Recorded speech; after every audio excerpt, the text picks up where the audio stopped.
All right, so it looks like we may have a new COVID variant coming on the horizon that may be something to be a little bit concerned about and watch out for, because it seems like it does as of right now, and this is still very preliminary data and evidence that we are getting from this, but it seems right now that it may have some of the characteristics that could lead it to becoming one of the dominant ones within society. So I got a good breakdown here from CNBC where they're talking about what the World Health Organization is saying about this. So they say that World Health Organization labels new COVID strain named Omicron a variant of concern, citing possible increased reinfection risks. So I want to read you guys some of the details in this, and then we're going to talk about what the actual long-term strategy should be to prevent future mutations like this. And spoiler alert, it's exactly what we have been talking about over the entirety of the pandemic in getting rid of those vaccine patents. But before we get into that, okay, they named it the Omicron variant, and I get it, it's Greek letters, but me personally, I am not going to be able to read a single goddamn article on the Omicron variant without thinking of this motherfucker right here from the show Futurama. And if you haven't watched Futurama, I highly recommend everybody goes and watches it. It's a great show. It's a classic all time. But with that being put aside, okay, let's actually get to some of the actual meat in this article. So they say that health experts are deeply concerned about the transmissibility of the Omicron variant, given that it has an unusual constellation of mutations and a profile that is different from other variants of concern. And experts fear that the sharp upswing of COVID cases in South Africa's Gauteng province, which I'm sure I'm butchering that name, but where the heavily mutated strain of the virus was first identified, could mean that it has a greater potential to escape prior immunity than other variants, and the number of Omicron cases appears to be increasing in almost all of South Africa's provinces, the World Health Organization reported. And they say the organization only labels COVID strains as variants of concern when they are more transmissible, more virulent, or more adept at eluding public health measures, including vaccines and therapeutics. And data presented at a briefing Thursday hosted by South Africa's Department of Health indicates that some of Omicron's mutations are connected with improved antibody resistance, which could reduce the protection offered by vaccines. So that's pretty key here, right? If it is reducing the efficacy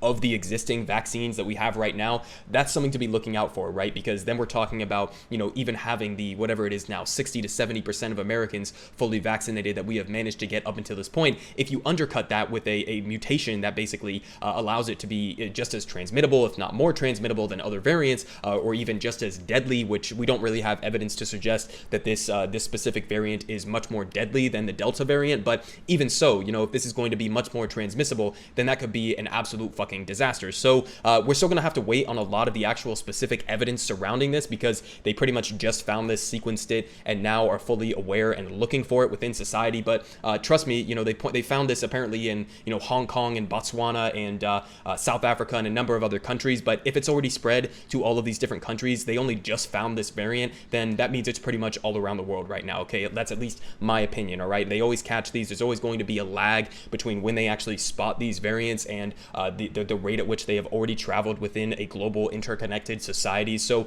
if it's in South Africa, if it's in Botswana, if it's in Hong Kong, then I'm guessing it might even be here in the United States. We may just not have caught it already. So if it's coming here, we kind of got to take some measures to maybe prepare for this to be the new dominant strain within society. Okay, if you guys remember, we had the previous, like the Alpha, then the Lambda strains, which were the dominant ones within the United States. Then we had Delta absolutely take over as the dominant strain, and it is now making up almost the entirety of new cases within the United States. And so, you got to watch out for new variants that could be even more transmissible or even more deadly than the Delta variant that is predominant right now within society. But again, this is not anything surprising. Okay, so we have been talking about this basically since vaccines came out. At least on this channel, we have been talking about this, the global vaccine apartheid that is continuing to this day, thanks to a handful of countries, wealthy, rich European countries, namely, that are still blocking the ability for many production facilities around the world to actually ramp up production of the vaccines, because they want to protect the profit margins of some of these gigantic for-profit big pharmaceutical companies. So you see here, failure to share COVID vaccines coming back to haunt us, says Gordon Brown. The ex-prime minister says that the world was forewarned of the dangers of failing to vaccinate poorer countries amid the rise of a new variant. And you'll see here that figures show that still only 3% of people in low-income countries are fully vaccinated, compared with more than 60% in the rest of the world. Okay, so as we are dealing with vaccine hesitant, in many cases lunatic people within the United States, right? I understand why some people, there's some justifications for having vaccine skepticism, and definitely to be skeptical of big pharma themselves and that for-profit rapacious industry as it exists. But we have people who are rejecting willingly vaccines here in the United States as the developing world only has 3% of their populations vaccinated. This is a vaccine apartheid, and we have been talking about this for a very long time, okay? It's pretty simple. Gigantic pharmaceutical companies and the countries that are protecting their profit margins are sacrificing potentially millions of lives at the altar of big pharma's profits. So, that's the situation that we have right now. Obviously, it looks like we are going to continue to have that, and Biden actually said something about this, which we're going to get into, but just to remind you guys of which countries are actually standing in the way of releasing the vaccine patents so that all of these different production facilities all across the world can actually start ramping up vaccine productions for their own populations and populations for the entire world. The main countries that are still standing as a blockade are the UK, Norway, Switzerland, and the EU, including Germany, which all of these have major pharmaceutical development industries, and so obviously they would have an incentive to protect their own profit margins within these industries. It's obviously evil. It is obviously leading to mass death events and the long-term consequences of everybody who is coming into contact with COVID-19 as an unvaccinated person. So, it's evil. It's despicable. It's some of the most disgusting shit you could possibly imagine. I would even call it genocidal for the sake of big pharma's profits. But that's exactly, the situation that we have right now. We have a handful of countries here,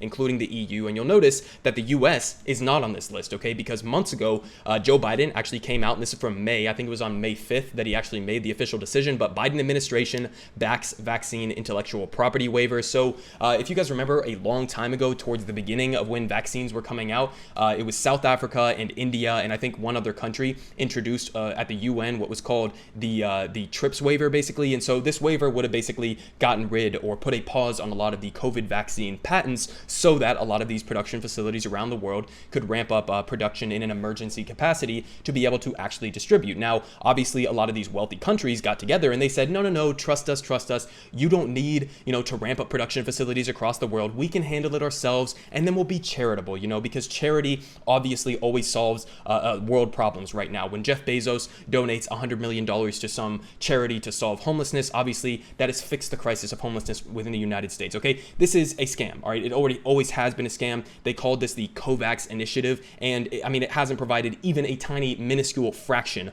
of what is actually needed to vaccinate the entire world, and they are still right now, led by people like Bill Gates and other wealthy, developed, industry capitalists who profit from pharmaceuticals.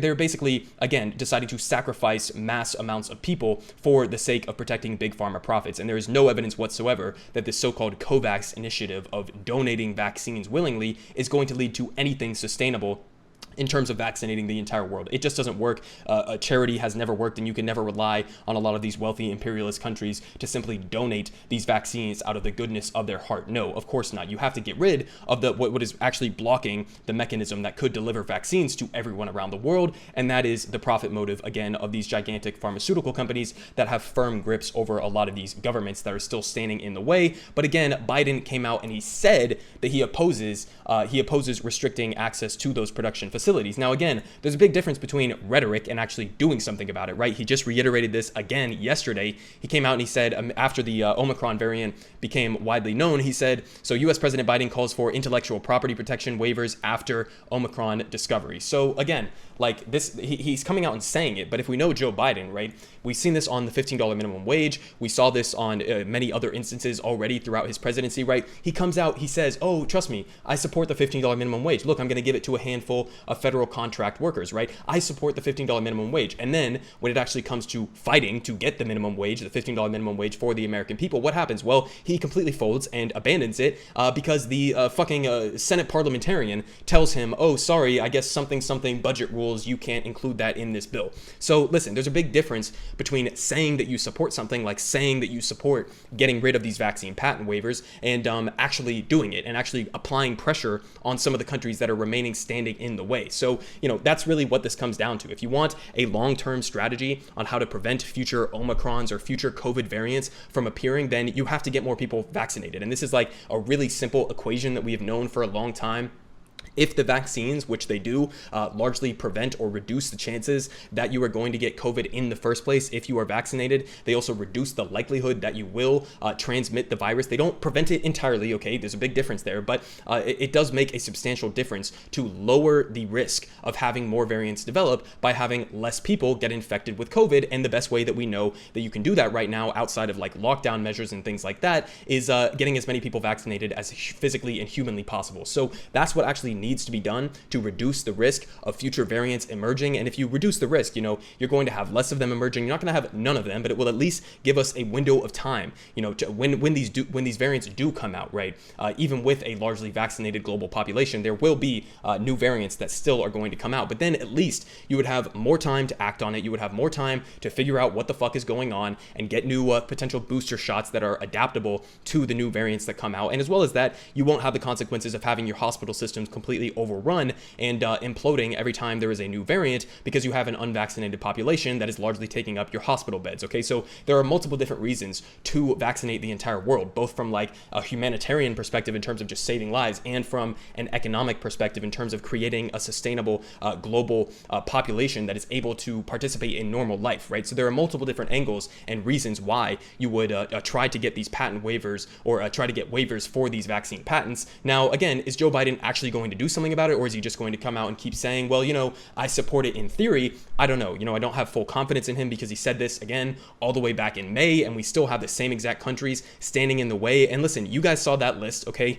Norway, the UK, a couple other ones like Germany, etc. Okay, we bullied these countries in the past to do a lot worse, okay? We bullied these countries into illegal wars. I think if we can do that and assert our power that we do have as the wealthiest and most powerful country in the world, if we can bully them into doing horrific things like going to war in Iraq, for example, then we should be able to bully them into falling in line on this issue as well. So that's really what it comes down to in terms of the future sustainability or trying to prevent some of these future variants, but that rests entirely pretty much on the shoulders of Joe Biden.